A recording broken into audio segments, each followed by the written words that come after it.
আল্লাহ যে বলছে আলা ইন্না আউলিয়াল্লাহি লা খাউফুন আলাইহিম ওয়া লা হুম ইয়াহজানুন, নিশ্চয়ই আমি আল্লাহ, আমার ওলিদের কোনো ভয় নাই।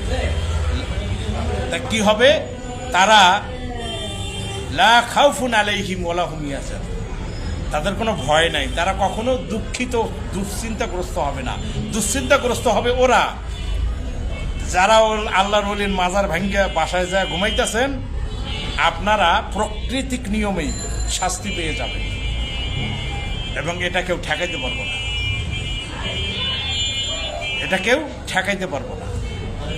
তাই তাদেরকে বলছি, সত্য দিন ধর্মে আসুন।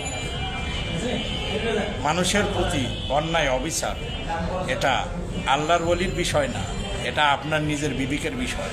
আল্লাহর ওলি তো অনেক উপরের বিষয়।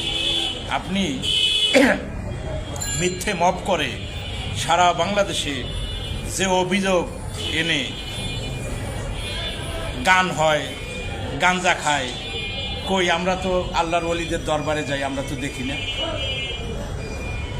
কেউ যদি অন্যায় করে এরকম, এইটার সুযোগ নিয়ে যদি কেউ অন্যায় করে, তাহলে সে তার অন্যায়ের শাস্তি পাবে। আপনাকে তো আল্লাহ এই ম্যান্ডেট দেয় নাই আপনি আল্লাহর ওলির মাজার ভাঙবেন যায়া। আপনাকে এই পাওয়ার দিছে কেটা? আপনি এই অজুহাতে আল্লাহর